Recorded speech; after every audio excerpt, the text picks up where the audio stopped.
નમસ્કાર, હું મયુર વાકાણી। આજે બહુ મજાનો દિવસ છે આપણા માટે કહી શકાય કે જેમ જળ પવિત્ર હોય છે એવી રીતે આજનો દિવસ પણ પવિત્ર કહી શકાય। અને આજે રાજકોટના જે સારા અગ્રણીઓ છે જેમને ભેગા થઈ અને એક સરસ મજાની મુહિમ ઉપાડી છે। આપણા માનનીય વડાપ્રધાન શ્રી નરેન્દ્રભાઈ મોદીએ એક સૂત્ર આપ્યું છે, જળ સંચય જન ભાગીદારી, એવું એક સરસ મજાનું એમણે સૂત્ર આપ્યું છે।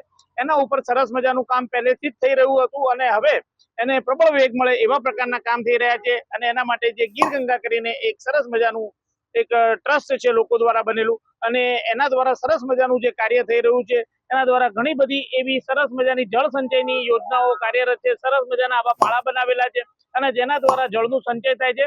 આપણે કહેવામાં આવે છે કે સૌરાષ્ટ્ર છે એ આમ ઊંધી રકાબી જેવો છે, જેમાં પાણી સચવાતું નથી હોતું અને પાણી વહી જાય છે। અને જેટલા વધારે ને વધારે પ્રયત્ન થાય કે જળથી આપણે સંચય કરી અને વધુ ને વધુ લોકો સુધી પાણી પહોંચાડી શકીએ, વધારે ને વધારે જળ સંચય થાય, સારી રીતે જળ સંચય થાય, સારા તળાવોનું નિર્માણ થાય, પાણીને વરસાદી પાણીનો આપણે સારી રીતે સંગ્રહ કરીએ, જેના કારણે જે કુવાના જે પાણીના તળ છે એ ઊંચા આવે, એવા પ્રકારની સરસ મજાની જે વાતો છે, સરસ મજાના કામ થઈ રહ્યા છે।